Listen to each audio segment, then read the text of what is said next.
Thank you, as always, for listening to Sam Roberts Wrestling Podcast, whether you've downloaded the show, whether you're streaming, if you already subscribe. If you don't, then what in God's name are you waiting for? Please subscribe to Sam Roberts Wrestling Podcast. It helps me more than you know, and it will enable you to make sure that you get each and every new episode that is released totally free of charge, no matter when it is. It could be bonus shows. It could be just your standard Thursday morning shows. Whatever it is, you'll get it if you subscribe. Another thing that you can do to help us here at Sam Roberts Wrestling Podcast is go on over to iTunes, leave a 5-star rating, and give us a review. A positive review would be really, really helpful, but it helps us climb up those iTunes charts, which is the only way that we can get eyes on us, because none of those podcast vehicles are doing us any favors. We're not getting thrown into the hey, check this out. Hey, look what's new and hot.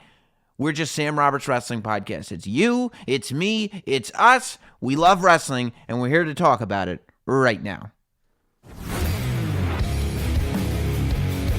Ladies and gentlemen, welcome to Sam Roberts Wrestling Podcast. Introducing your host from New York, here is Sam Roberts. Welcome, welcome, welcome. Here we are, podcast time once again. So happy to have you all here with me from the Not Sam Studios in Westchester, New York. The best Chester. A lot to talk about this week. It's going to be a fun one.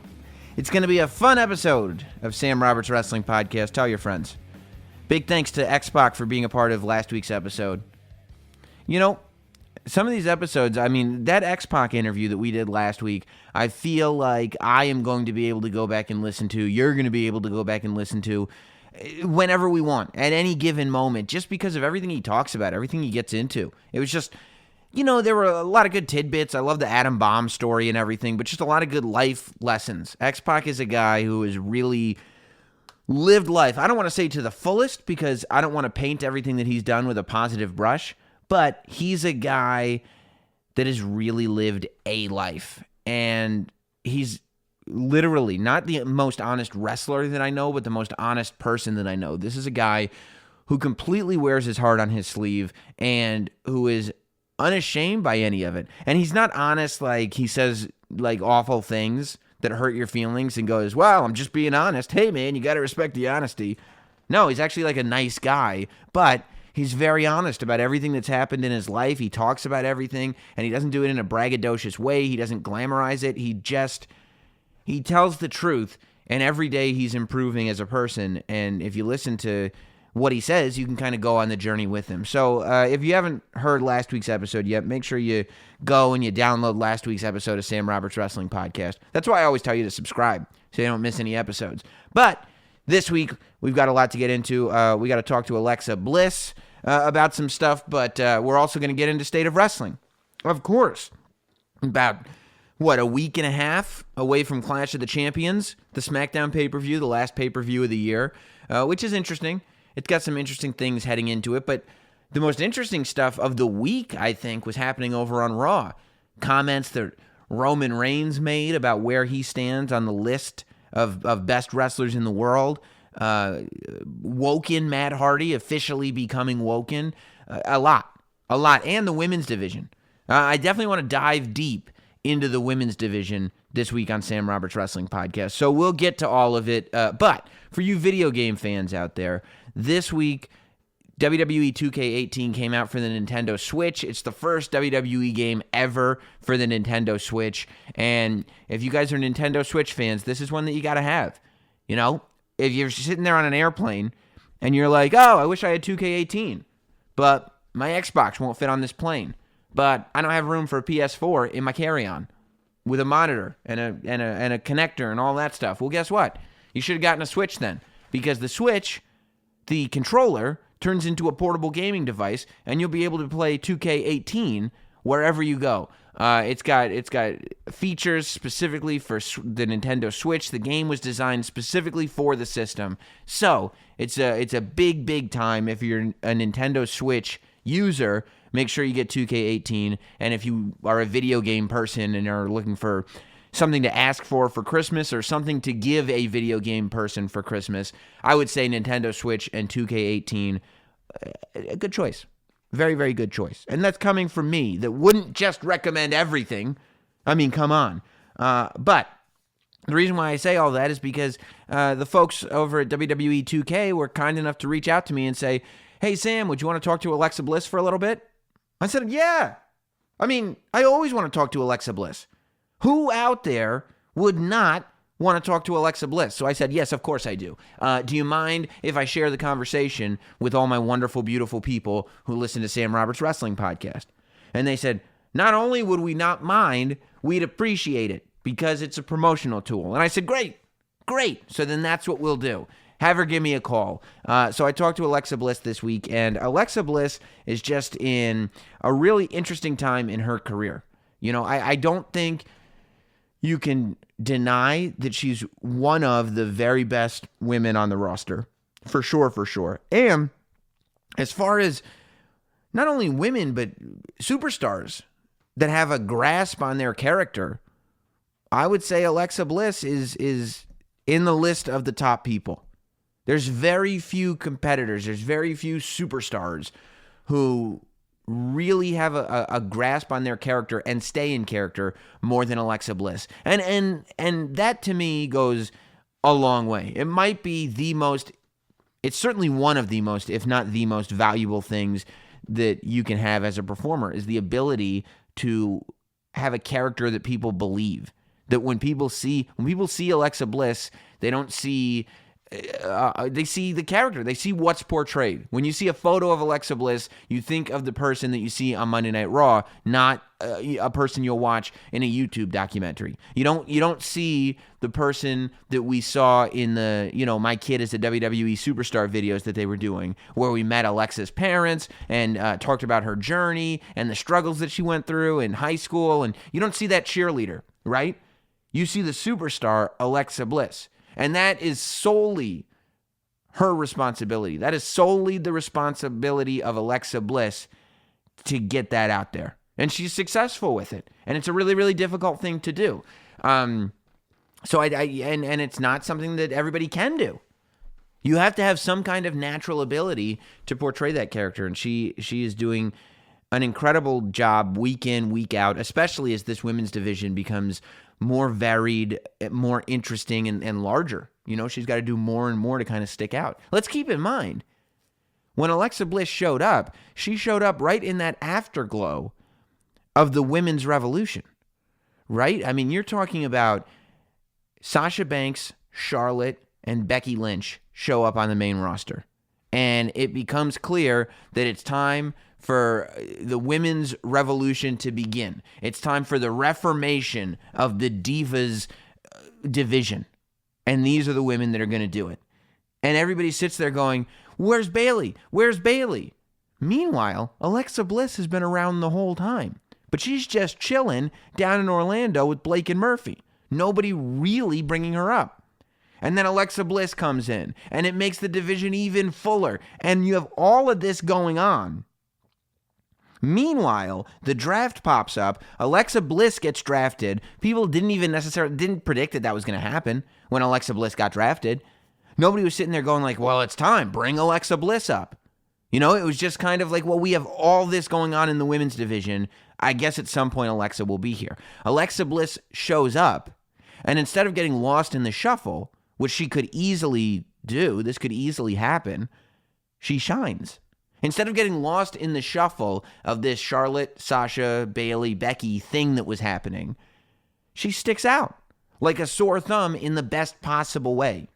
She shines just as bright, if not brighter, than all of them, to the point where not only does she win multiple championships, but she ends up getting drafted to Raw and becoming the champion on Raw. Not just getting drafted to Raw to fill out the division, getting drafted to Raw to lead the division, right?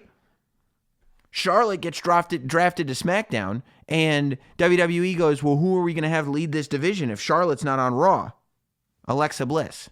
Do you know how much responsibility that is to put on somebody's shoulders? But Alexa comes over, and no skin off her back, she does it. And none of us question it. Nobody sits there going like, why is it Alexa Bliss? Why isn't it this person or that person? We go, yeah, that's probably who it should be, because we're watching her performance. Then and you have great moments, you have disasters, like specifically the segment that she did leading to the Bayley Alexa Bliss match at Extreme Rules with the teacher and all that stuff that some people said was the worst segment in the history of Raw, but a lot didn't work. Leading up to that Bayley Alexa Bliss match, and I wouldn't blame Alexa Bliss. I wouldn't blame Bayley. Who knows? You never know. There's so many different working parts to this thing. Those of us who don't know can't begin to judge. However, at no point when we're watching segments that involve Alexa Bliss that don't necessarily work, at no point while we're watching those segments do we say, get rid of Alexa Bliss. Alexa Bliss isn't ready. We don't even lose sight of who Alexa Bliss is, which is remarkable, right? Remarkable. Because usually if a segment starts to die, the performer gets exposed. At no point does the performer Alexa Bliss, no matter how good or bad the segment is, at no point does that performer get exposed. And that's how you know you're dealing with somebody who is ahead of the curve, who is remarkable, and who is at the top of the heap. And that's who we're talking to today on Sam Roberts Wrestling Podcast. She is the women's champion of Raw right now. This is one of the people who you'll be able to play as with your Nintendo Switch on WWE 2K18. This week's interview on Sam Roberts Wrestling Podcast, Alexa Bliss. And now, the Sam Roberts Wrestling Podcast interview. Back on Sam Roberts Wrestling Podcast, Alexa Bliss. Alexa, what's the haps? Oh, just hanging out with my dogs and my pigs. What are you doing? With your pigs? I think I saw. Is that a thing? You live in Florida, right? Yeah. So is that because I think I saw on like Liv Morgan's Instagram that she had a pig too. Is that becoming a trend that I'm not aware of? I guess. I mean, I've always wanted a pig just because I grew up in Ohio in a very farmy area that I grew up in, and a lot of people had farm animals, and I've always wanted a pig, either a pig or a bulldog, because I feel like they kind of look the same. But as soon as I had the opportunity to get a pig, I was like, I'm not passing that up. Just whatever you can get with a snout on it. Exactly. So was that like? Was that the first marker of like, okay, you know what? I made it. This was a goal of mine. I wanted to be in the WWE. I wanted to become a wrestler. I'm on the main roster. I'm the women's champion. How do I celebrate this? Like, I need to get the pig of my dreams. Exactly. I don't know if you've seen. I used to do a promo class with Scott Dawson. I used to portray his girlfriend, and almost every promo with Scott Dawson, I would always say, "Oh, I want a two-cat pig," and I'd run off, and that was always my thing I wanted. And so to be able to, it's kind of come a little full circle. That's amazing. Do you miss like when you think back on it now? Does any part of you miss that what it was to be in NXT, meaning the sort of regularity, the promo classes, the being at the PC all the time, and then going out on the weekends and doing those tiny shows, as opposed to feeling, I guess, a little more independent in the sense that you don't have to go to classes and things like that on the main roster? Like, do you miss that at all, or or is the evolution exactly as it should be? I miss what I miss about NXT is I miss the family feel of it. We at the time when I was in NXT, it was a smaller group, and so everyone was just it was like a family, and you saw everybody every day, and you were on a schedule to where you had to lift every day. So I was definitely in better shape in NXT than I am on the main roster. But I'd say that's about it. I love the independence that you get with being on the roster. I love traveling that we get to do. I love interacting with all the fans. All the opportunities that we're given with being on the main roster, and I wouldn't have it any other way. And it's just so much fun, and it's awesome. What's the difference like when you first show up on the main roster? I guess it's a little bit different now because of the venues that TakeOver plays in. But I was thinking about it when I was watching some of the new women show up on Raw and SmackDown the last couple weeks, is that I think a lot of these women are used to playing in or performing in venues that are kind of small, like Full Sail or the other smaller buildings that NXT plays.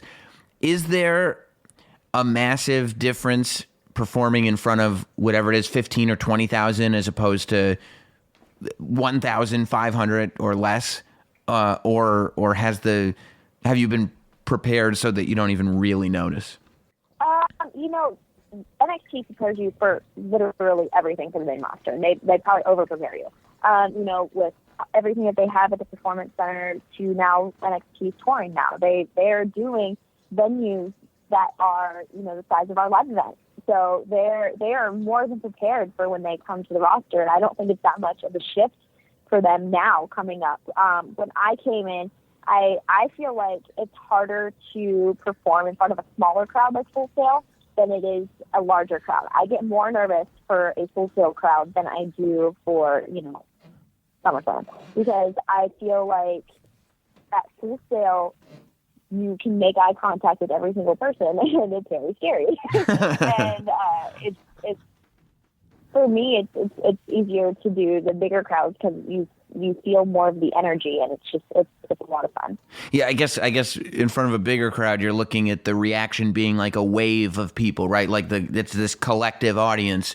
Whereas at Full Sail, if one person isn't reacting the way you want them to react, you're gonna see them.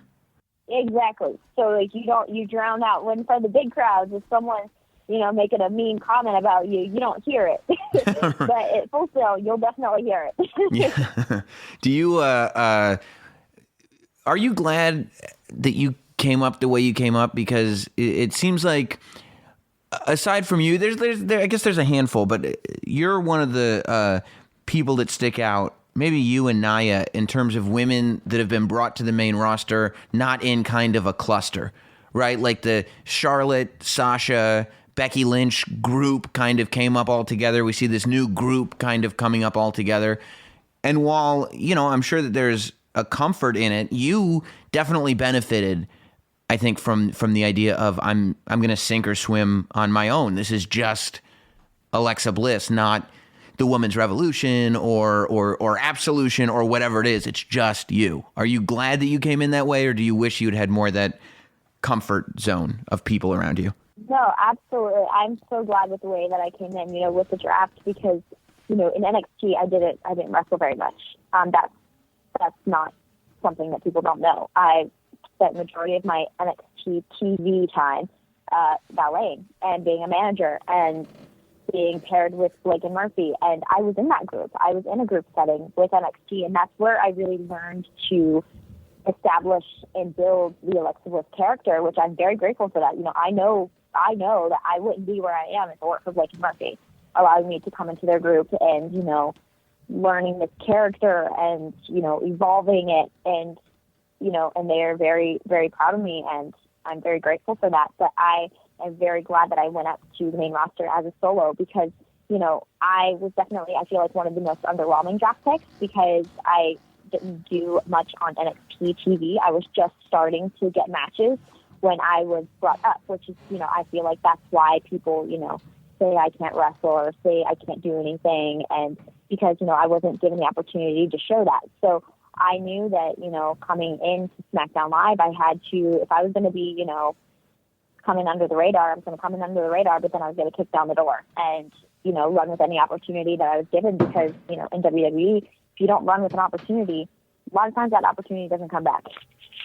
So at what point did you really, because you didn't, when you got to the main roster, I don't think anybody was saying anything about you not being able to wrestle. As soon as you started getting matches, it seemed like you were one of the best female wrestlers on the show. At what point do you feel like you really got good? Because it seems like that would be difficult to do without as much repetition as the other women have had.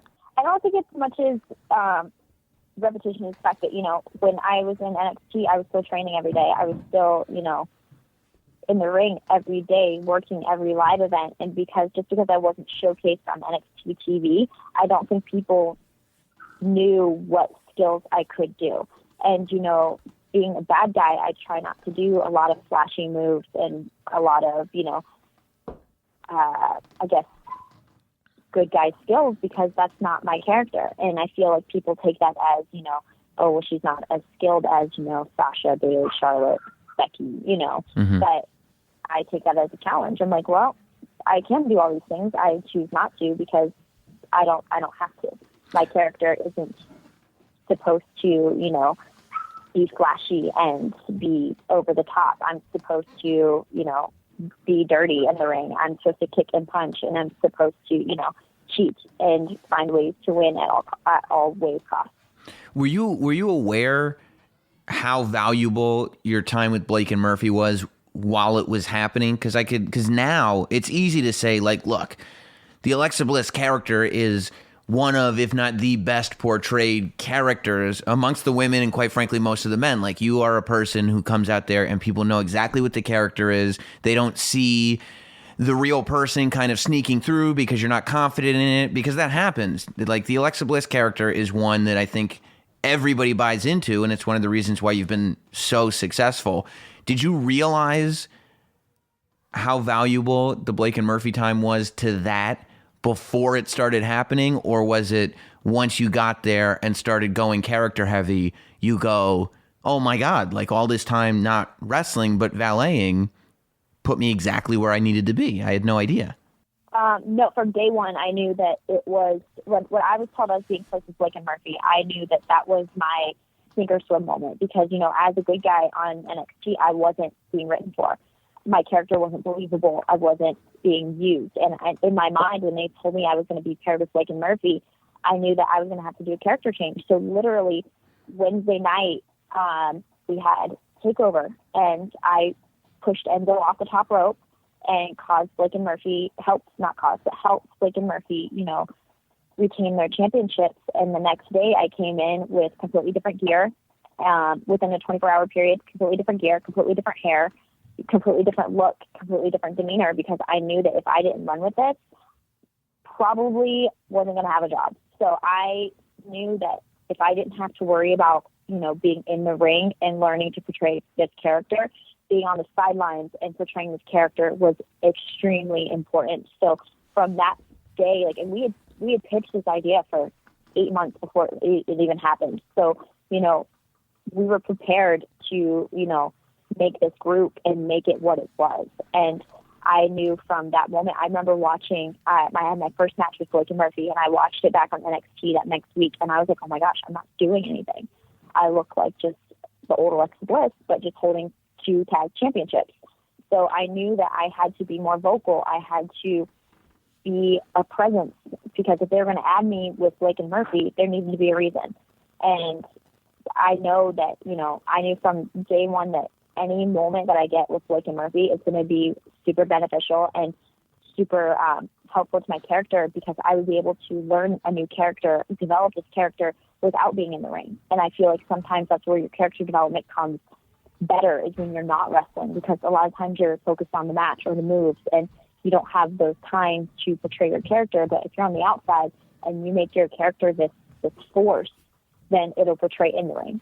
That's really amazing. And I feel like what you're talking about is really the strength of the NXT program, because the idea is not that they do everything for you and then allow you to succeed that way. The idea is that you've now been taught enough that you, as a performer, can watch your performance and say, this is what I need to do. This is how I need to change. That you're kind of aware enough of the whole thing that you know that you have to make the character changes. You're not waiting for somebody else to say, okay, hey, Alexa, why don't you dye your hair? Hey, why don't you start wearing the Freddy Krueger sweaters? Hey, why don't you start, like, this is something that you kind of took the ball with and were able to mold into displaying part of your actual personality. Is that right? Absolutely. If it weren't for NXT, I wouldn't be nearly what I am, because, NXT, they help you, they prepare you, but they also say do it on your own. So right. They give you all the tools to succeed, and they always say you get out of it what you put into it. So when I changed my hair color and I did all these things, it was more so for me to experiment and see what works, what doesn't work. And, we had skull sessions, so we watched things back.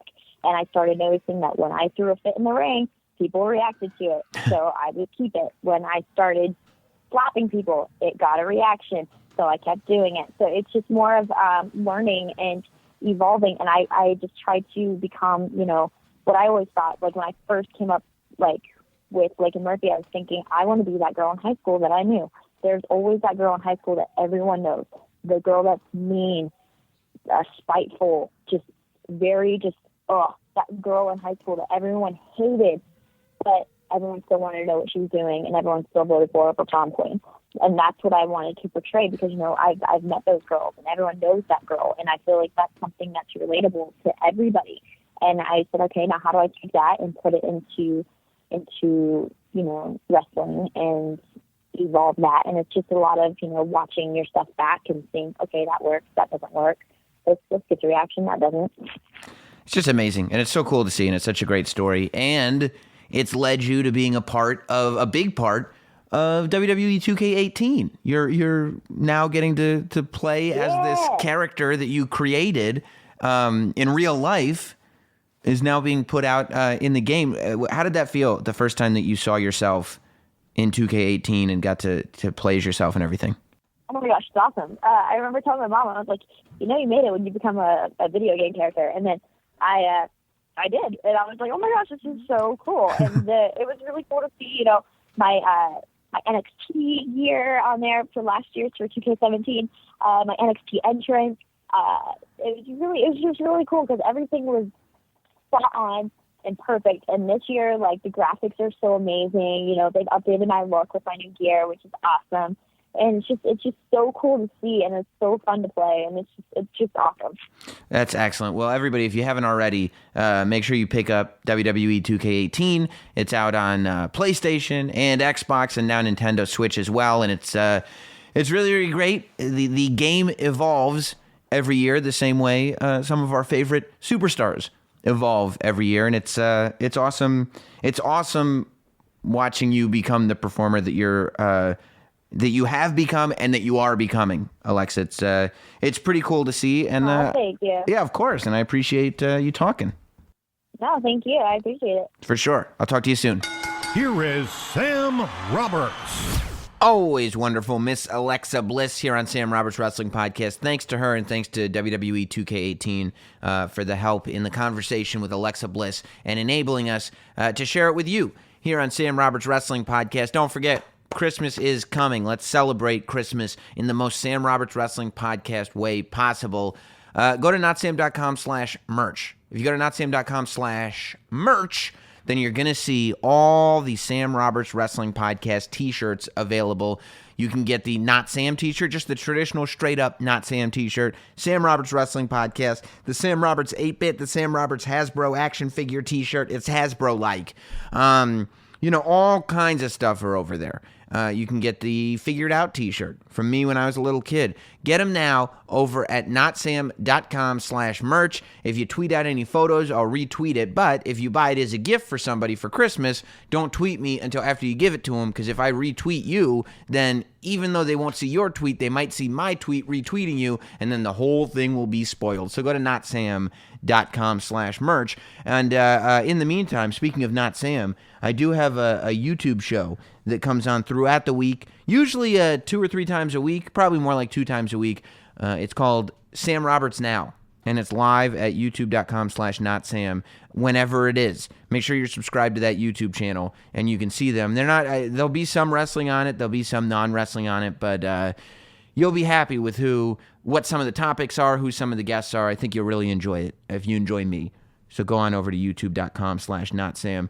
I didn't know a lot of that stuff about Alexa Bliss. You know, that's why I didn't expect that conversation to be so NXT heavy and what she was doing while she was in Orlando.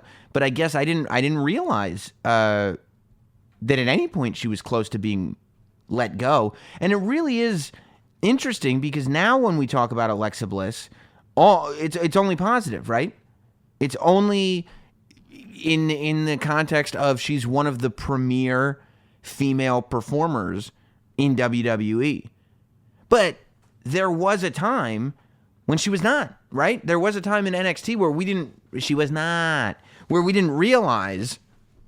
that what we were dealing with here. We didn't realize the potential that this person had. And it really seems, and I've interviewed her a couple times before, and I don't, you never know based on a given day, but my sense in this conversation that we had this week was that she's very confident with where she is, and she's aware that she's in a spot that she deserves to be in. And I think that that's a really cool thing, because it's true. She really is in a spot that she deserves to be in. And I think that it's only positive for her. You know, I think that she should have that degree of confidence because she is one of the premier performers on the roster. And we'll talk a lot more about the women's division as we get into the state of wrestling because there's a lot more depth than there has been in a long time, and especially on Raw specifically. And it really is opening up.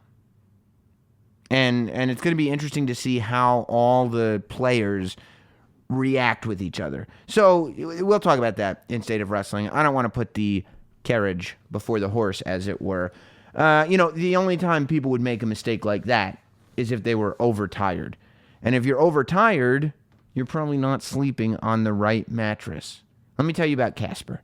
Casper is a sleep brand that continues to revolutionize its line of products to create an exceptionally comfortable sleep experience, one night at a time. Look, they didn't just come up with one mattress and go like, all right, we got it. No, they revolutionize as they go. They sit there and they go to sleep and then they wake up in the morning and they go, how could I have made that better? And then they pass on the information to you through their mattresses. They've got 3 mattress models right now. Told you they keep revolutionizing this stuff. There's the original Casper. There's the Wave and the Essential. These Casper mattresses are perfectly designed to soothe and cradle your natural geometry. It's not just some sack filled of cotton, okay? They're working towards making your natural geometry feel good. How many mattresses can do that? Not to mention, the breathable design helps you sleep cool and regulate your body temperature throughout the night.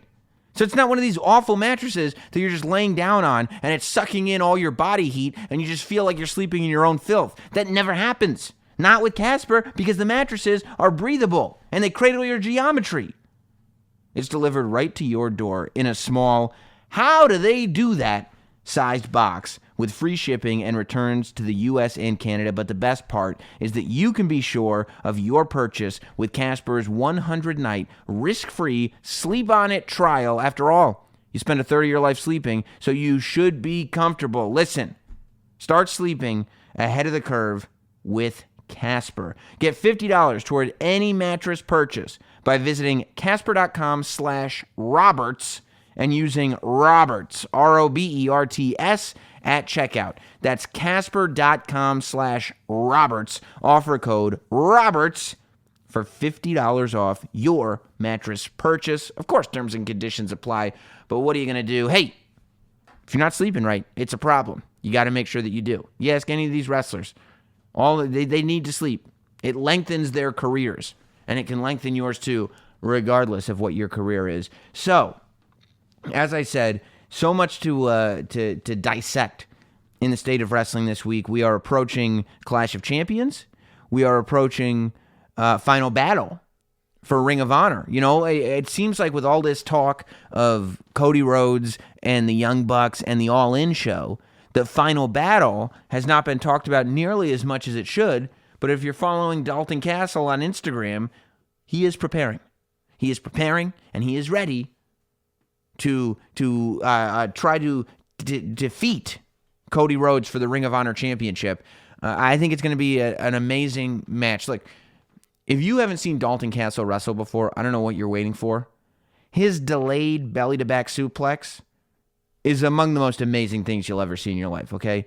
This little man, he's not even little, he's a big man. But this man, as silly as he is one of the strongest dudes out there, okay? So you're going to want to check it out. But let's get into all of it. I could wax philosophical all day. But instead, I'm going to go ahead and start the state of wrestling. It's now time for this week's State of Wrestling. Here we go, State of Wrestling time, and yes, we are doing it once again live on Facebook, so if you want to join the State of Wrestling live and you get to hear it, 12 hours before it's actually published to the podcast feed, as well as interact in the comment section as we go to facebook.com/notsam, make sure you're friends with us there, and every time I do State of Wrestling, I'll do it live on Facebook, you'll get a little alert, and if I'm reading comments, you'll know where they came from, right? Because otherwise, you'll be like, what are you guys talking about? Why do you keep reading what these people are saying? How do you know what they're saying? Well, because I got Facebook and I'm reading comments. So as I said, in about a week and a half, we've got a big weekend. The next 2 weekends, maybe it's just on the East Coast, but there's a ton of independent shows on the East Coast this weekend. I think WrestlePro is running and CZW is running, and just there's a ton of shows this weekend. And then next weekend, you've got Ring of Honor Final Battle in Manhattan on Friday, and then, of course, Clash of Champions in Boston on Sunday. I guess everybody's just trying to get all their stuff in before the end of the year. I love weekends like this. I love when wrestling piles up on us all of a sudden and we just have too much to handle. I'm never one of these guys that complains, like, oh, how much wrestling do we need? Do we really need 3 shows? Yes, put on 150 shows, you know? If I can't watch wrestling, that's like one of the great problems in life to have. But I'm interested, as I was saying before in the bridge segment, in how Cody Rhodes and the Young Bucks balance promoting themselves with promoting the Ring of Honor brand. Meaning, everything that we've heard from Cody Rhodes in the last week or two and the Bucks has been all about this all-in show. This show where Cody and the Bucks are going to be performing in front of 10,000 people. They're going to finance it themselves to make it happen, and they're going to put on like a super show in an arena that a lot of people thought that these guys would not be wrestling in front of unless it was with the WWE flag flying. And while this is great, and I talked about last week why it was great for everybody involved and great for wrestlers and great for wrestling and great for fans, what I wonder is, as much as any press that's good for Cody Rhodes is good for Ring of Honor, how much attention do you want on Cody Rhodes versus Ring of Honor? Meaning, with only a week and a half, 10 days at the time of this recording or so, till Final Battle, you've got everybody talking about this potential 10,000-seat show that Cody Rhodes is doing next year, but I'm not hearing the same amount of excitement about the fact that Cody Rhodes and Dalton Castle are competing for the Ring of Honor heavyweight title at Final Battle. Could this have been timed poorly? Meaning, should the wave of promotion for this Cody thing be happening after Final Battle? Now, I understand the argument against that, which is, no, of course not, because we want all this publicity coming for Cody Rhodes while we're promoting Final Battle, because then that's promotion for Final Battle, which is true. But again, nobody's talking about Final Battle. Everybody's talking about Cody Rhodes. So, I don't know. I just wish that as we were promoting this Cody Rhodes thing, it was almost like, Cody should be taking a couple shots in at Dalton Castle as he promotes this 10,000-seat thing, right? Cody should be reminding us that he's got this other thing that he's got to worry about. I'm on Dalton Castle's social media, and I see him giving like belly-to-back suplexes to tackle dummies in Cody Rhodes t-shirts. So I know that he's all in. He's on board with this thing, right? But the Cody news that I'm hearing is news for next year. And I wish there was just somebody to keep us up with kayfabe a little bit. Like this idea that, well, we don't know. Cody Rhodes wants to perform in front of 10,000 people, but will he be performing with the Ring of Honor Championship? Will he be performing as the champion? I don't know. Dalton Castle could take it from him at Final Battle. I don't know how tickets are doing for Final Battle. I would imagine they're doing well, because Ring of Honor has been doing so well and generally does really well for Final Battle. So I don't think it's like this huge issue.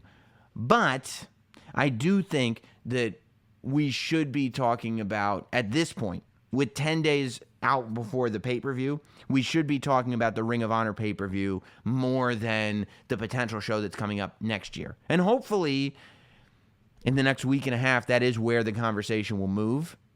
But I kind of doubt it, because at the moment, Cody Rhodes is the fun story. The stuff that Cody Rhodes and the Young Bucks are doing is the story.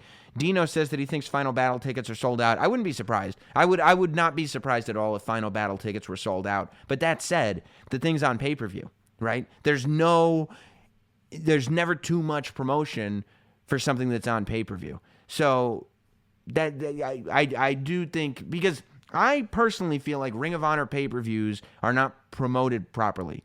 I, as a fan, half the time don't remember that there's a Ring of Honor pay-per-view on a given weekend.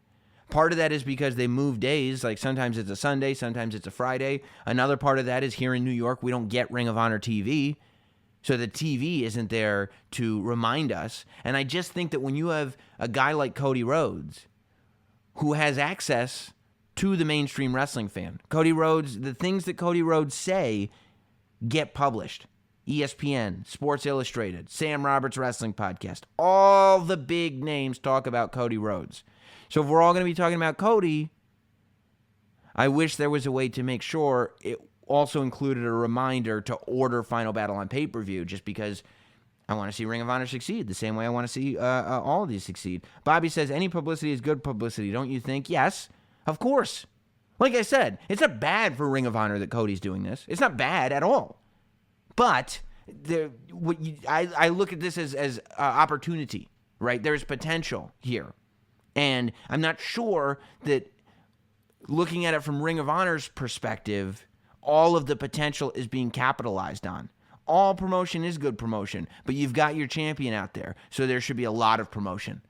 Can you imagine, I was going to say, can you imagine Brock Lesnar going out and just promoting himself instead of WWE? And the answer is yes, of course you can. So that's a bad example. But AJ Styles wouldn't do that.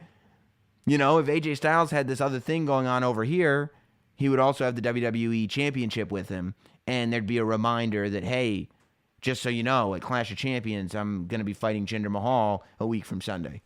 You always see, always with WWE, and I just think that's a lesson for people to be aware of.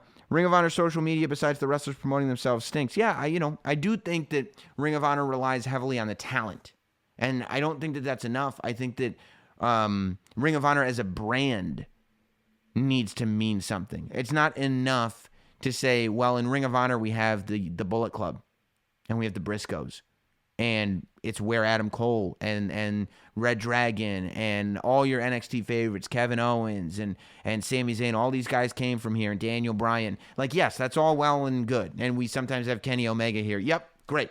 However, the brand needs to mean something. And if Cody Rhodes is going to be signed to an exclusive in North America deal with Ring of Honor, then it should be like, hey, here's Ring of Honor superstar Cody Rhodes to promote something. And it's okay if it's something for him. But it should still be something there, right? It should still be some kind of like Ring of Honor, Ring of Honor, Ring of Honor, Ring of Honor. Here's Cody Rhodes, right? Ring of Honor. That's how WWE does it, and it works for WWE. They are a promotional beast. Everybody talks about what a promotional monster WWE is. So, I mean, and that's why. It's not an accident. This stuff doesn't happen by mistake, right? Right. So, as we keep going, we talk about the weekend. We talk about the world of wrestling, right? We talk about Cody Rhodes and how he's opened up the conversation about wrestling to go beyond WWE. Bullet Club, Ring of Honor, New Japan, all goes beyond WWE at this point, right? Corey Graves debuts his new show, Straight to the Source, on the WWE Network. I think it's a good show. I like Corey Graves a lot, and I like watching Corey Graves interview WWE superstars because there's a realness to it, because he's buddies with them, you know? I mean, Graves is friends with Roman Reigns. So I like seeing Roman Reigns get interviewed by his buddy about stuff that we care about as wrestling fans. I like that I watched the show, and they said next week it's going to be Corey Graves interviewing Enzo Amore. That's really interesting to me because Corey Graves takes a big crap on Enzo Amore every time he comes out, and he's been doing it for years. I want to see what a face-to-face meeting with Corey Graves and Enzo Amore looks like. I think that it's a good idea for a show. But the controversy started when Roman Reigns jumped on, and he told Corey Graves, without question, beyond a shadow of a doubt, inarguably, in his mind, he is the best wrestler alive. He's the best at what he does. He's the best in the world right now, which, you know, is a bold statement. I think it's the statement he should be making, not because it's true, but because anybody who's in the position that Roman Reigns is in should believe that they are the best. If we are expected to believe that they are the best, we need to know that they believe that they are the best. Right? Doesn't that make sense? If they're sitting there and we're being told that guy's the dude, I need to look at him and know he's the dude. And that is a place that Roman Reigns needs to get to. I believed him when he said it on the Corey Graves show. I think in the past, some of the difficulty in people cheering for Roman Reigns has been about this thing of like, I don't believe that he believes he should be there. I think there is some doubt in the back of his eyes. And as intense as he is, and as much as he wants it, I think that he knows that this is all a new, strange world to him. It's been a few years of being arguably the top guy, definitely one of the top guys, probably the top guy, save John Cena maybe, getting booed, getting cheered, getting hurt, getting sick, winning titles, losing titles, like up and down, right? Headlining WrestleMania, missing whatever, TLC. You know, there a lot's happened in the last 2 or 3 years. And I think that Roman is in this place now where he has a newfound confidence. And I think that he has convinced himself and believes that he's the best. And I think that you should, listen to what Stone Cold Steve Austin says. He says that, like, if you don't want, he's one of the first guys to say, if you don't want to be the best, if you aren't here to be the champion, you're in this business for all the wrong reasons. And I want to know that Roman Reigns wants to be at the top of the pile. I want to know that the reason Roman is there is because he's the dude, right? Or at least he thinks he is. So that, to me, is a positive. And he also, by saying that, injects his name into the conversation. So now we have this conversation, and even if we disagree with him, we're still having the conversation, right? So where before we might be like, well, who's the best wrestler there is? What is it, Kenny Omega? What is it, Okada? Who's the best? Now Roman Reigns has said, I am. And we go, I don't think he is. Well, have you ever thought about it? And that conversation happens. And it's always a good thing for your name to be interjected in the story of who's the best. Colton says it right here. That's what Dusty Rhodes told DDP. Try to be the top dog or go home. And that's what Roman's doing. And that's a criticism that a lot of the older guys have of the younger guys, that they see some degree of complacency that they're not used to, that they see a certain degree of younger guys being happy to be on TV as opposed to wanting to be the top guy. That now there is more of this feeling of it's out of my hands. Well, that guy's the boss. He's going to decide who's the best and who's the worst. And it's totally out of my hands as far as, what my spot is. Which I don't think is true. History has dictated that that is not true. Even if that's attempted, I don't think that that's true. And I think that Roman Reigns is owning that. And in a way, it's as if Roman Reigns is actually listening to the advice of his elders and coming forward with like, hey, I am going to be the guy. So he's listening to the advice of people that are saying, go be the guy. And at the same time, sitting there going, but I'm still going to be better than you. Still having that rebelliousness to him, which I think is good. Now we start the conversation. Is Roman the best? Somebody in the chat says, Roman just can't talk. He can't be the best if he can't talk. I don't think Roman can't talk, and I think he's only gotten better, and I think there are scenarios where Roman's actually great at talking. I don't think Roman is the guy who is built for talking for, 15 minutes in front of a live audience. But I think the stuff that Roman was doing with John Cena ended up being really, really great. He looked silly at first, and then it developed into something that was really, really cool, and we were all interested in the promos. The promos between the John Cena Roman Reigns match this year, the promos leading to it were better than the match itself, and that was a twofold thing, and that's because it felt real. Do I think that Roman Reigns is the best wrestler there is? No, I don't think that you can realistically make that statement. I think that he's better than most people give him credit for. And I think that he deserves more credit for the good matches that he's been in. You know, a lot of the matches that he's been in, and the same thing used to happen to John Cena. A lot of the matches that he's been in, credit is given to the other guy in there. Credit is given to AJ Styles. Credit is given to John Cena. Credit is given to whoever it is that's wrestling Roman Reigns, and not necessarily given to Roman Reigns. So, and I don't think that's fair. You know, I do think that the dance partner matters. And Roman Reigns has had matches that are not great, and that's because pairings just haven't worked. Roman Reigns cannot have a great match with anybody, but Roman Reigns can have great matches with a lot of different people, which is something, right? It's not fair to say that that's nothing. Roman Reigns is very, very good. Roman Reigns is one of the best.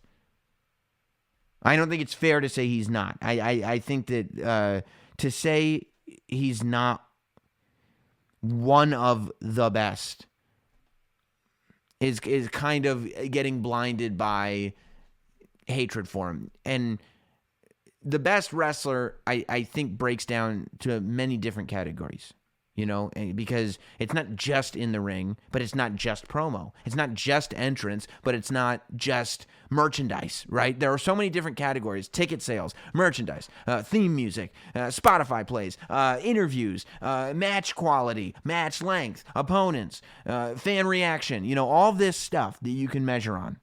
Because you sit there and you go, yeah, but he sold more t-shirts. Okay, well, that's one part of it. Yeah, but listen to the pop. Okay, yeah, but that's one part of it. Yeah, but in this city, okay, that's one part of it too. For my money, the best wrestler working right now is AJ Styles in the world. AJ, to me, is the best in the world. I think, you know, and I don't watch New Japan as regularly as I watch WWE, so maybe it's unfair, but I think I watch it more than the average person. Certainly more than the average bear. The average bear watches it 0 times a year. Doesn't have TV. They're a bear. However, I watch New Japan, you know, here and there. I keep up with it enough. And I think that in terms of best in the world, Kenny Omega is in the conversation. Okada is in the conversation. At one point, Shinsuke Nakamura was in the conversation. He's not today, but that's not to say he won't be again. I think there is a full conversation. I don't think Cody Rhodes is in the conversation at the moment for best wrestler in the world, but he's in the conversation for one of the best, right?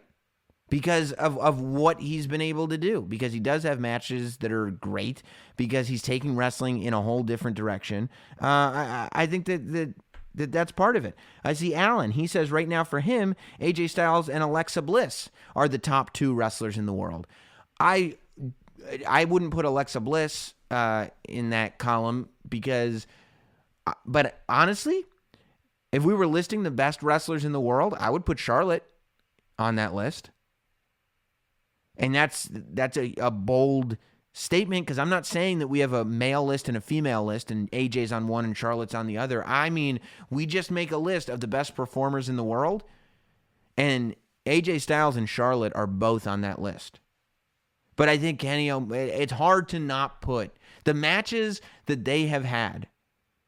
It's hard to not put Kenny Omega and Okada on that list.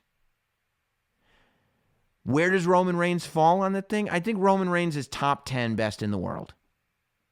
I don't know exactly. I'd have to go down and make a full list. You know, he's good. And he probably will be the next big top guy. And there's not, especially in WWE, there's not that many that are better than him.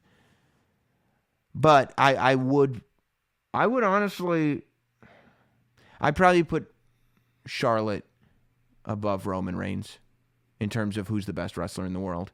Just because, I mean, Charlotte makes me believe every single thing that she does.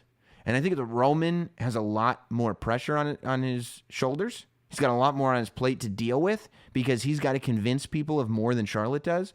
Like, Roman kind of walked in almost, within 2 years of being in WWE, Roman had to start the uphill battle of convincing people that he could lead the company. And when I say people, I mean fans. This isn't a locker room thing. He had to convince us that he could run the company, which is a lot to have to deal with. Whereas Charlotte just got to be this person like, whoa, where did she come from? Nature Boy's daughter, you say? That's interesting. And then, got to grow like that. Sometimes it's difficult to grow with with the amount of eyes on you that have been on Roman since he showed up. No doubt when Roman started getting put in main event slots, he wasn't ready to be the guy that led the company. But I think that the WWE decided that, look, we have to get him ready. And the only way we're going to get him ready is by putting him in the position. So let's go. Let's do it. Sink or swim right now. Which may not be the greatest thing in the world, because now you're left in a position where Roman Reigns may be ready. But all of us have watched him grow. We've all had our eyes on him. And he's been growing in the top spot, as opposed to we've watched him grow and now he gets to be in the top spot. So we all see top spot Roman as the guy who was there maybe before he was ready. And that makes it difficult, I think, for him to convince us. That makes it difficult for us to buy in. And maybe when he does get to a place where he's the best, if he can get there, we won't be ready to accept that because we've become so used to this Roman.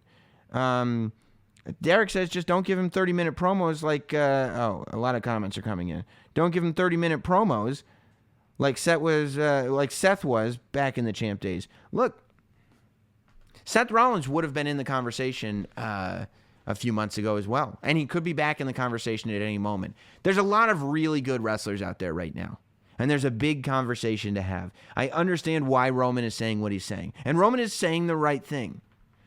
I want to know that the guy who is going to be the top guy in WWE feels that WWE is the best place in the world to do this. And that's what Roman is saying. If you are the best in WWE, you are the best in the world. And whether that's true or not, I want to know that every guy in WWE feels that way. I see Connor saying hashtag Finn over. It's another conversation to have. A year ago, I think all of us would have been talking about this idea, maybe not a year ago, maybe a year and a half ago, we would have been talking about this idea of Finn Balor being in the conversation of best wrestler in the world. And I think, no doubt, when Finn Balor showed up on the main roster, that's kind of where we thought it was going, right? We kind of felt like it was headed in a direction of Finn Balor is the next AJ Styles. He beat Roman Reigns his first night out. He won the Universal Championship right away. But at this moment, Finn Balor, even if he is the best wrestler in the world, is not being put in a position to prove that to us. Finn Balor is not being put in a position to show us, hey, he's the best in the world. He could get back there, but he's not there right now. Right now, it seems like he's just getting beat by Kane so that eventually Braun Strowman can beat Kane, which I don't think doesn't seem wholly necessary to me, but that's what we're doing right now. So it's an interesting conversation to have. I don't think that most people would agree with Roman Reigns at this moment saying that he is the best in the world. But as I said, I think that we need to believe that he believes that he's the best in the world. I believe that. Sam says, I would even put Brock over Roman, and he's part-time. He's way more over. I like Roman, but this exact conversation is why WWE fans dislike him. I don't think that that's fair. I think that Roman should be going out there and saying, I'm the top dog, I'm the best. I don't think that Roman Reigns came across dislikable at all in the interview. And honestly, Brock Lesnar, when he wants to wrestle, when he wants to be a performer, is undeniably one of the best, if not the best. Did you see his match with AJ Styles? If you watch Brock Lesnar with AJ Styles and you watch Brock Lesnar with Samoa Joe, then you can be guaranteed Brock Lesnar is one of, if not the best in the world right now. But Brock Lesnar doesn't want to wrestle that often. Brock Lesnar doesn't want to do stuff that often. He's not one of the best in the world in every match he has. Sometimes he shines through and you remember that Brock Lesnar is really amazing at pro wrestling. Brock Lesnar is great with MMA. He's good at football. He's amazing when it comes to pro wrestling. And it's interesting because I get the feeling that Brock Lesnar doesn't like pro wrestling that much. He just happens to be extraordinarily good at it, which that's his cross to bear. But when Brock Lesnar wants to be, he's one of the best in the world. But that's when he wants to be. So we'll see. But a big thing happened on Raw that I see a lot of people on Facebook are asking about, and that is the return, the debut, the reincarnation of Woken Matt. Woken Matt Hardy. Not broken, woken. And people were asking me, hey, Sam, what do you think of Woken Matt? Why Woken instead of Broken? Does TNA still own Broken? No. TNA, first of all, TNA doesn't own the word broken, obviously. And the essence of the character would not have been able to be performed if TNA did own the broken character. However, if TNA or Impact or whatever it's called these days does not own Broken, then WWE doesn't. You know, you can bet that if TNA doesn't own it, Matt Hardy would be the one who owns Broken. He created it outside of WWE. The same way The Miz was calling himself The Miz before he was in WWE. The same way CM Punk was CM Punk before and after. The same way MVP was MVP before and after. If you created something outside of WWE, they're not going to claim intellectual property over it unless you sell it to them. Unless in the deal they make with you, you allow them ownership of your name, which could happen. If they cut you a sweet deal, why not? But I would imagine that in an effort to create something that they could own for all of time, WWE decided to change Broken Matt to Woken Matt. And I actually think that Woken Matt is better than Broken Matt because now Woken Matt can talk about being woke. That's contemporary. That's culturally relevant. Woke. That's what the kids are saying. That's what the protesters talk about. You know? Connor says, how can you see them introducing Brother Nero when Jeff returns from injury? They could. You know, I don't know if they've thought that far in advance. I don't know if WWE... I don't think WWE thought to themselves, okay, we're going to make Matt Hardy Woken Matt Hardy, and it's going to be a monster. Because there's no reason to think that. Because the broken character, number one, was created outside of WWE, which means it may not translate to the WWE audience. I don't buy it, because if you go to WrestleMania and you look around, there's about 80,000 people all chanting delete. I think you can take a wild guess that the WWE audience is behind the broken character. However, you can't just assume it's going to work because it worked elsewhere. Number two, it's been months, right? It's been gone. So people wanted it at first. Who knows if they still want it? Who knows if that's still in them? And number three, it's different. It's woken. It's not broken. So, you know, who knows? But I think that it's undeniable. If you go to the WWE's YouTube channel, you can see that the Woken Matt Hardy video from Raw this week has 1.3 at the time of this recording million hits already. And we record this on Wednesday. Less than 48 hours have gone by, and it's up to 1.3 million. Now, I watched it thinking that there is a chance this doesn't work, right? Because it wasn't just Matt Hardy getting to do a Woken promo the way he would. I mean, you remember when Matt Hardy was Broken Matt Hardy in TNA, they would give him 20 minutes of TV to just produce whatever he wanted. He could do whatever he wanted to do and take as long as he wanted to. They gave him an entire episode. TNA gave him an entire episode, a whole 2 hours of TV. It was literally all they had. So now you're like, okay, we're taking this character and we're containing it, right? So they put together Bray Wyatt and Woken Matt, and they started going back and forth, back and forth, back and forth. And in the very beginning, when I realized they were doing that, I was like, uh-oh, this may dilute the Woken Matt Hardy character, because it would mean that people have to also kind of be behind Bray Wyatt. And guess what? We may be dealing with a possibility that Woken Matt Hardy is going to be able to bring Bray Wyatt to a place that he wasn't previously at. Woken Matt Hardy is working, and it's working huge.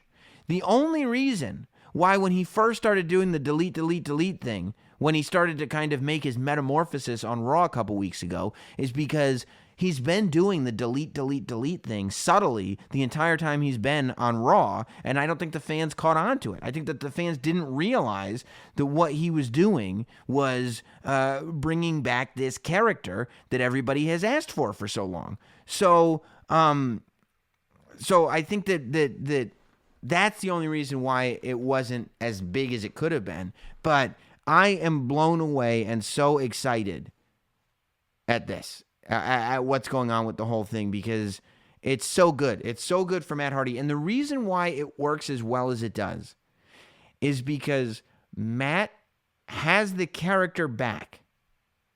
And he's tweaked it a little bit, I think. It's only been a week, but it feels like he is trying to create a differential between Broken Matt and Woken Matt, so that the people that were following the Broken saga can now look at the Woken character not as this like sort of the same thing but ripoff, but actually an evolution of what the Broken character was. And that's why Matt Hardy is a genius. Matt Hardy has decided to shift this just a little bit, to evolve the character just a little bit. Stay woke is now like this obnoxious thing that that protesters and millennials say. But from Matt Hardy, it means something completely different, right? And he's able to, and he's sunken his teeth so deeply into it that he's there. It's him right now. Where does this leave Bray, though, is the question. Look, where did it leave Bray before? It's not like Bray Wyatt is in this spot of like, oh, he's in such high regard. You know, honestly, if you really think about it, if WWE is dead set on turning Bray Wyatt into a lady Sister Abigail, you've now got a trans Bray Wyatt and a woke Matt Hardy. That might be the most culturally relevant feud in WWE today. To go trans and woke, it's what everybody's talking about. Why not? I think that Woken Matt Hardy can actually, because he's able to tell such bizarre stories and make us believe them and care about them and get on board with them, I think that Woken Matt Hardy can put Sister Abigail Bray Wyatt and bring him in to his crazy woken world and actually make it work. I don't think there was a snowball's chance in hell that the demon Finn Balor and Sister Abigail Bray Wyatt was going to work together. Ever.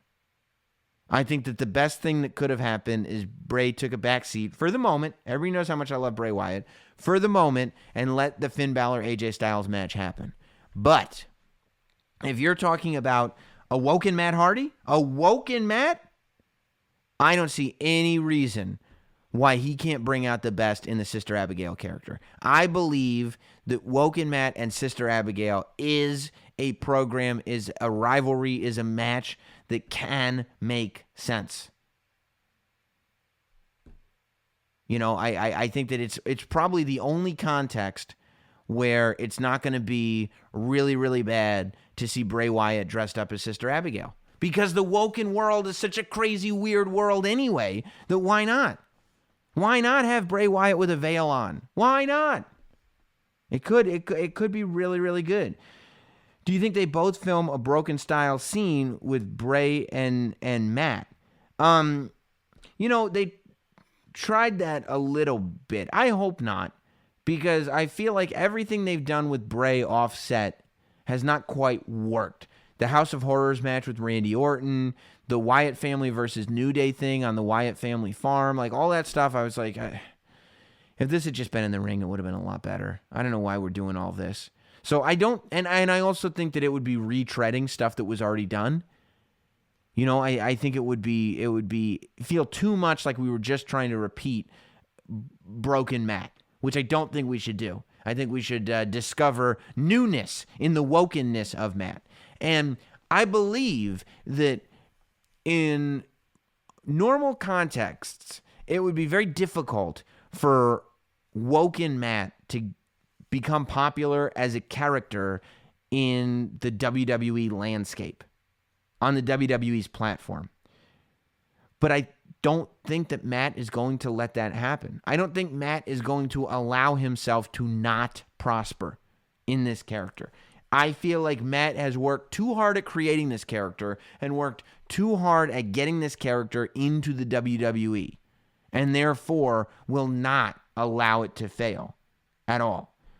Dino says that the match makes sense, but it's kind of a bad look for WWE since WWE tried to copy them when Broken was so hot. Yeah, that's what I mean.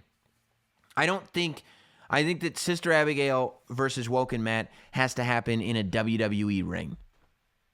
And I don't think you need a bunch of tchotchkes hanging around the ring. I think you can get out everything that you need to get out through pure character work. Allow Matt to just go nuts inside this character, and then let Bray feed off of that and respond to it and go crazy as his own sister. We can get some really fun moments if we do that. But I think we need to do a lot more live, a lot more in the ring stuff. I don't think the back and forth, to me, it's fun right now because we're being introduced to this Woken character. But I've always felt that when you have something that is clearly edited, it gives me the impression that it's more of a highlight reel.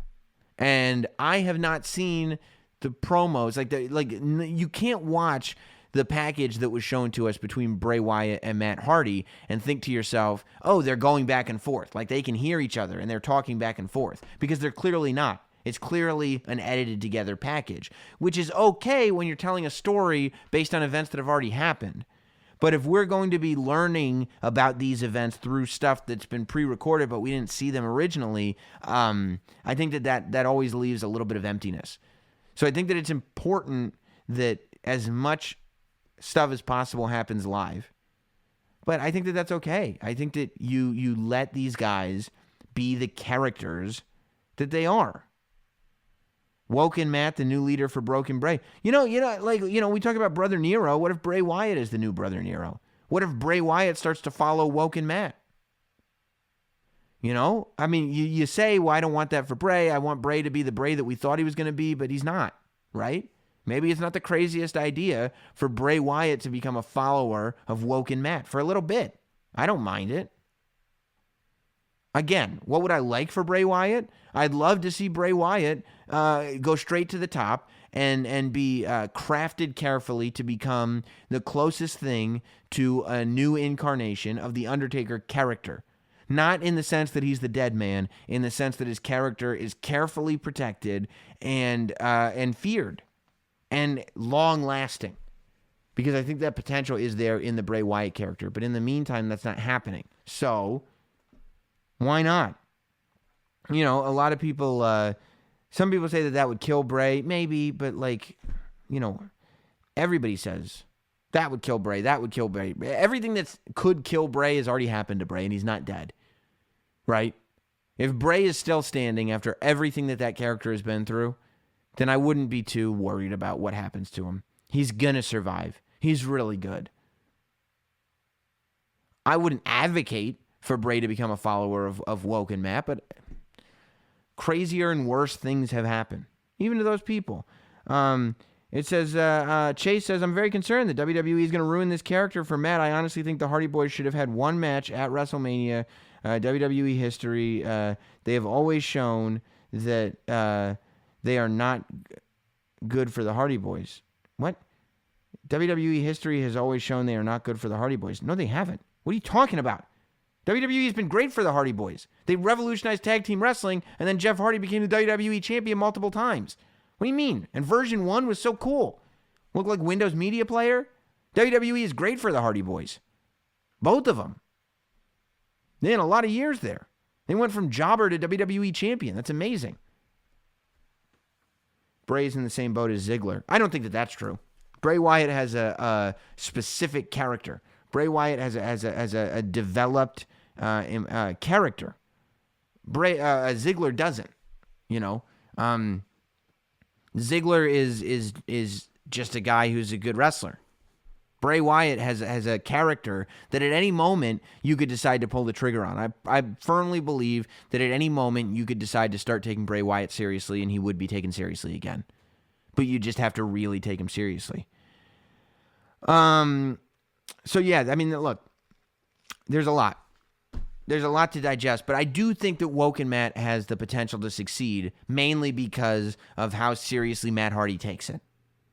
That's what I think is going to be the difference maker, is that Matt Hardy takes it very, very seriously, and he's the one that's going to ensure that the character survives. Speaking of characters, I want to talk about the women's division a little bit. First of all, how great on SmackDown was Daniel Bryan just losing his mind with the women. Stop it!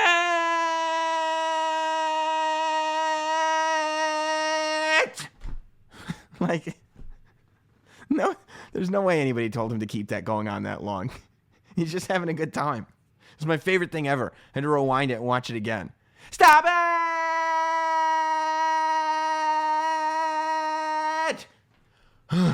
It was great. It was great. And that's what makes Daniel Bryan so great. That no matter, even if he's doing stuff that he doesn't particularly, that he wants, even if there's something that he'd rather be doing, in his case, wrestling, he still is going to have a good time out there. And he was on SmackDown. But I want to talk about the women's division, not necessarily on SmackDown, but on Raw. Raw's women's division has more depth than it has in years, if not ever. You're looking around, and the tiers that you have right now, in terms of the women, is really remarkable. You've got Nia Jax, who's this kind of unbeatable monster. That even though she's been beaten, she's not like the Braun Strowman of the women's division. She's still like a serious threat. They've done a good job of maintaining her as a threat to the other women on the roster. You've got Asuka, who's still undefeated, right? Who's like the uncrowned champion. But then you've got Alexa Bliss, who's actually the champion. And who's a credible champion, who doesn't just seem like somebody who's holding on to the title before the real champion takes it. Then you've got Paige, right? And Sonya Deville and Mandy Rose, that whole faction that looks like they've got championship written all over them. Specifically Paige, of course, with Absolution by her side, but you know what I'm saying. You've still got Sasha Banks and Bayley that are sitting there that at any moment could be brought up a level. And then right under that, I would think, you've got Mickie James, you've got Alicia Fox, both of whom are credible contenders. Alicia Fox and Mickie James are both excellent. So, and then, you know, and Dana Brooke is there too, which, you know, she tapped out to Asuka in like 5 seconds. So she's there, and I'm not trying to discredit her, but she did tap out to Asuka in 5 seconds. All that said, there is more depth on the Raw women's roster than I've seen in a long time. And I think it's really cool because it's leaving us in a space where, let's be honest, right before Absolution debuted, and we were watching the Fatal 4-Way to find out who the number one contender is for the Women's Championship, we were kind of left saying this feels like it's a record on repeat. I can't help but feel like we have seen this over and over and over again. You know what I mean? But we turn around, and what happens? Everything's changed. Everything's different now. We're looking at a world where there are many different possibilities. Like, I don't know who the title contender is going forward. It seems like Nia Jax is starting this thing that with Enzo. So maybe Nia Jax is going to be outside of the story for a little bit, which makes sense because you save her for later. Okay, so Nia Jax is outside of the story for a little bit. You've got Paige, who seems like she's got an issue with Asuka. So maybe they're going to have Paige and Asuka, but the last thing you'd want to do is have either one of them cancel the other one out because they're both major title contenders at the moment. And then Alexa Bliss is just in the middle going, what do you want from me? Maybe you have some kind of a triple threat going forward. Maybe at the Royal Rumble you'll see a triple threat between Asuka, Paige, and Alexa Bliss. It's possible. Or there's still a lot of time before the Royal Rumble. So maybe something different happens between then and now. I see Monica says, I'm so excited that Sonya Deville is on Raw. I am too. And Mandy Rose. I think that Sonya Deville and Mandy Rose and Paige is a serious faction. Raw has really beefed up the women's roster. It's really interesting that when the draft first happened, there was a conversation between star power, right? They're saying like, okay, Raw has more star power, but there's a lot of SmackDown star power. Now, it's not even close. On either the women's side or the men's side. The Raw side is loaded with talent that SmackDown could use. I think that like Finn Balor, for example. Finn Balor should be on SmackDown. No doubt about it. Finn Balor should be on SmackDown and go over with the Good Brothers. Put Carl Anderson and Luke Gallows on SmackDown as well.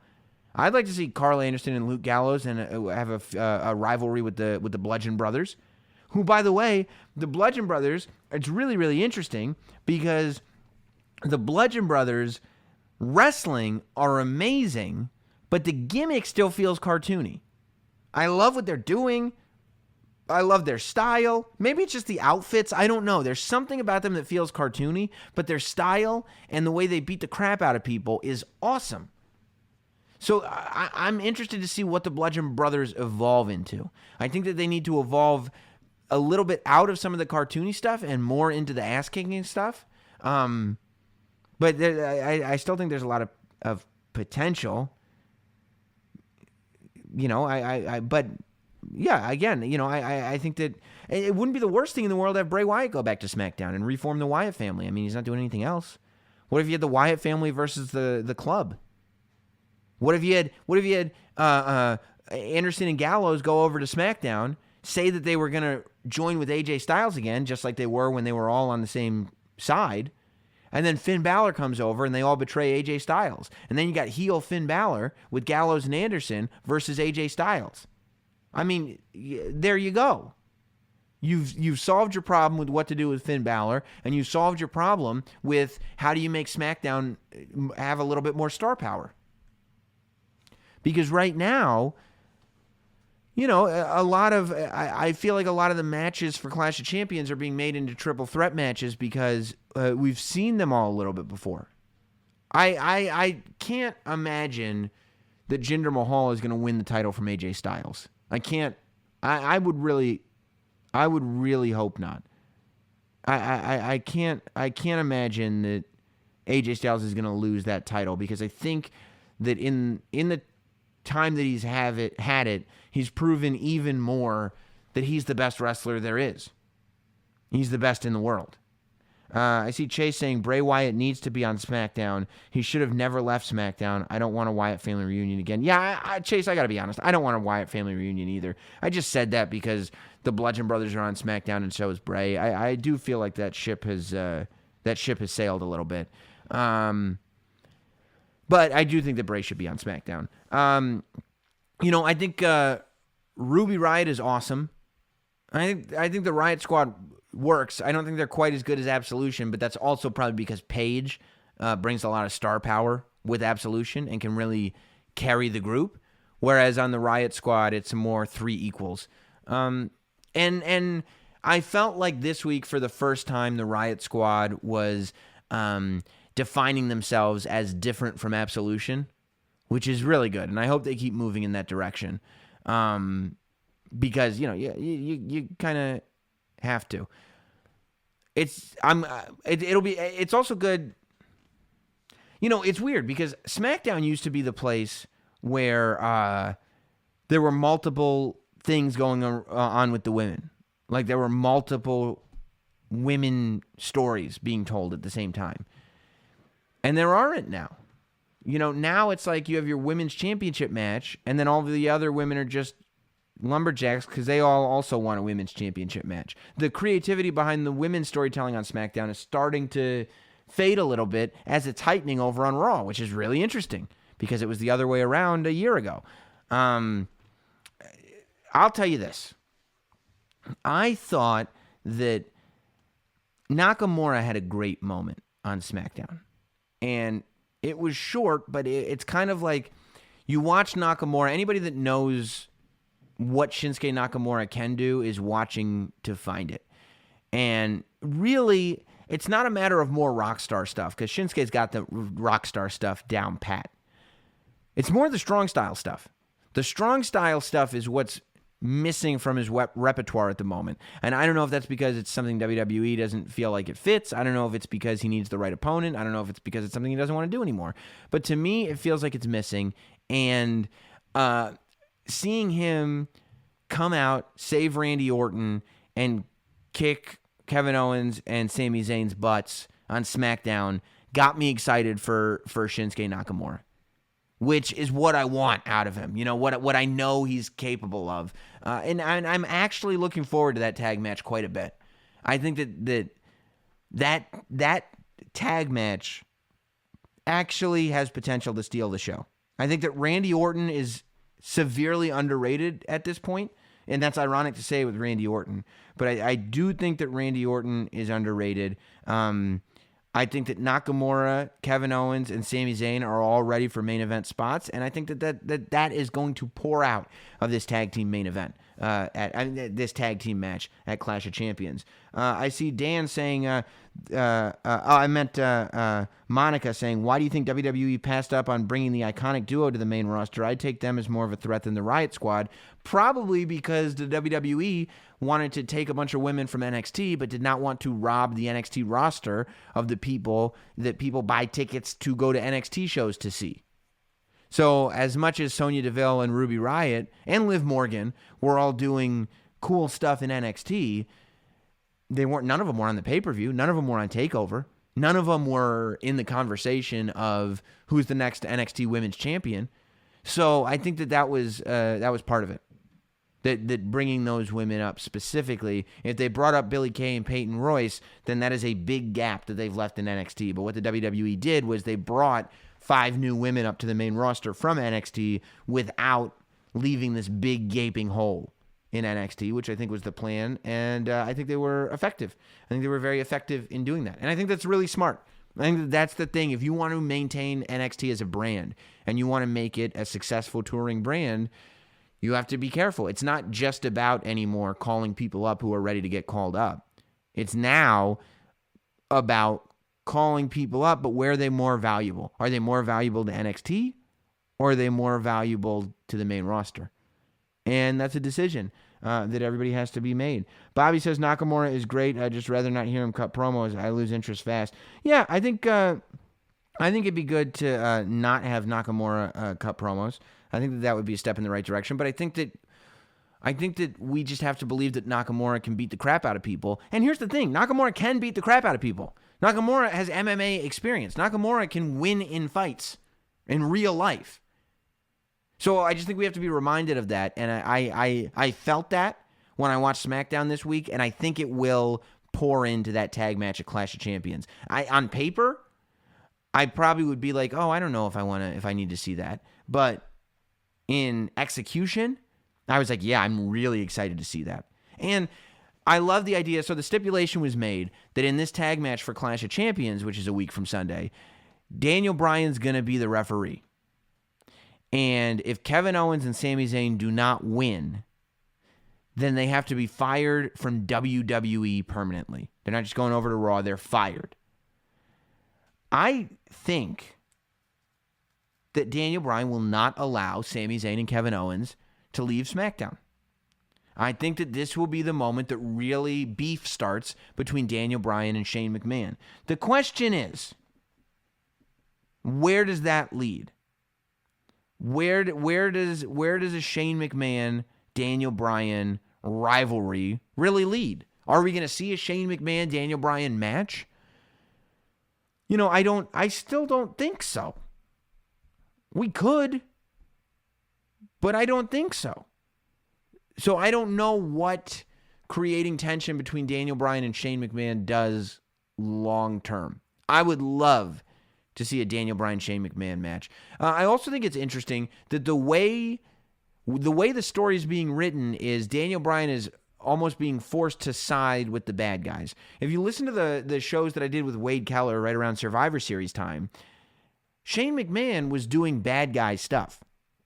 Shane McMahon invading Raw. Shane McMahon doing stuff without consulting Daniel Bryan. All the stuff that Daniel Bryan is doing now that is kind of against Shane McMahon's better judgment is all because Daniel Bryan felt put upon. That Daniel Bryan was insulted that Shane McMahon was doing things without him and caused Kane to jump him in a dark locker room. So that's where the tension lies. But in order to get to where we're going after Clash of Champions, the idea is that Daniel Bryan has to allow Kevin Owens and Sami Zayn to win, which doesn't put him in a good guy position. It puts him in a bad guy position. And I don't know if people are going to boo Daniel Bryan. I mean, if anybody can do it. See, yeah, Vinny says, I feel like Shane is already a heel here. I do too. But so I don't exactly know how you move Daniel Bryan into a good guy position unless you're going to make Kevin Owens and Sami Zayn, because Kevin Owens and Sami Zayn are saying bad things about Shane McMahon. So you run the risk of making Daniel Bryan, Kevin Owens, and Sami Zayn all good guys, which I don't think you want to do. You run the risk of turning all of them into good guys as opposed to Shane McMahon being the bad guy, because it's going to, if people read Shane McMahon as the bad guy, then what's going to happen? Whoever's against Shane is on the side of good, right? And I don't know. I feel like Shane has not done enough to make it so that people will never boo him, but Daniel has. Daniel Bryan has. So I don't exactly know where that leads, but it'll be very, very interesting to see. R. Scott Vaughn is saying, will we see Daniel Bryan versus Shane or Daniel Bryan versus Cody first? If I had to guess, if I had to put money on I would, you know what? Something in my gut is telling me to put money on the Daniel Bryan Shane match. That when push comes to shove, if Daniel Bryan was really going to be able to wrestle somewhere else, WWE would find a way. I would probably put money on the Shane match, but I don't know. I just don't know. It's really tough. It's really tough. Yeah. You have a face siding with heels and a heel siding with baby faces. Although we'll say good guy, bad guy, because we don't want to sound like, hey, look at us smart people using all this industry jargon. I don't know. It always makes me feel weird. It's an interesting time, ladies and gentlemen. It's an interesting time. Don't forget to always stay subscribed to Sam Roberts Wrestling Podcast and go to notsam.com/merch to get all the Sam Roberts Wrestling Podcast t-shirts that you need. We didn't really get into the 205 live events that are coming. Oh, my God. I'm not going anywhere yet. It's Rusev Day! How great was that? Did anybody see that coming? Rusev Day? That should be the name of the team. Rusev and Aiden English beat the New Day? Rusev and Aiden English are now a more successful team on the main roster than the Vaudevillains were. Aiden English is more successful with Rusev. It was amazing. I would not be surprised. And it's amazing because, New Day can lose all they want at this point. New Day can afford the losses. It only makes Rusev Day look better. And New Day doesn't look worse for it. I would not be surprised if the New Day break up before long. Chase says it the best. Rusev and English are fire. They are flames. Flames, flames, flames. I agree. I don't know how you can not watch them, how you can watch them and not be entertained. They're so good. I was so happy to see them win on SmackDown. And it's those things that give you hope, that make you realize okay, WWE is always exploring for new talent. WWE is listening to people, their fans, right? WWE is there. They're aware. And I'm interested to see where Aiden English and Rusev go. Though, to me, like, the standout from SmackDown was, well, it was probably the Nakamura segment at the end of the show because I thought it was really cool. But Aiden English and Rusev winning, one of the standouts for Raw, honestly, was how well Jason Jordan did. It was interesting because I saw on my Twitter that a lot of people felt like Jason Jordan was doing a bad job because he was getting booed. And I was like, he's doing a great job. He's getting booed, and Roman Reigns is actually getting cheered. How is Jason Jordan doing a bad job? Like, I don't think that Jason Jordan, being the whiny son of Kurt Angle, begging his daddy to give him good matches, is being done to make him seem like a good guy. You know, I think that this is being done so that he comes across as whiny and annoying. So I think that Jason Jordan's doing a great job. And people are like, look, they just have to go ahead and turn him heel. That's what's happening, right? I mean, he's doing bad guy things. He's in the process of becoming a bad guy in front of our very eyes. And he's doing a great job. I think that Jason Jordan, and you see him out there, and like, he's another one. He's committing to the character. He doesn't feel lost out there. You know, he has no business being in the ring with Roman Reigns. His dad, Kurt Angle, knows it. Roman knows it. And that's what's so great, right? As much as the fans want to boo Roman Reigns, we know that Jason Jordan has no business acting like he's better than Roman Reigns or Samoa Joe. We're like, this guy has all the potential in the world. And he's like, I don't just have potential, I'm ready now. And everybody's like, no, you're not. And he's like, yes, I am. And that's the character. We're right. He's not ready. But he's insisting that he is. That's obnoxious. And that's what he's doing well. I think it's great. I think it's great. And I was honestly surprised that I heard otherwise on Twitter this week. I was honestly surprised that there were people that it wasn't just in 100% agreement with me. That everybody was like, I see exactly what's going on. And this character is great. This character is great. So great job to Jason Jordan. Great job to Shinsuke Nakamura, Randy Orton, Kevin Owens, and Sami Zayn. Great job to Aiden English and Rusev, who I have named Rusev Day. And great job to the entire Raw women's roster. Those are the great jobs of the week. And great job to all of you for listening. Hey, thank you for being a part of Sam Roberts Wrestling Podcast. Don't forget to subscribe on iTunes, on Spotify, on Stitcher, however you want to listen to the show. Subscribe, leave rankings, do the whole thing over on iTunes. Go to notsam.com/merch for all your holiday gifts, and we will see you next week right here on Sam Roberts Wrestling Podcast. Goodbye. Thanks for listening. Follow at notsam on Twitter, Instagram, Facebook, and YouTube. And subscribe for free to listen every week to Sam Roberts Wrestling Podcast.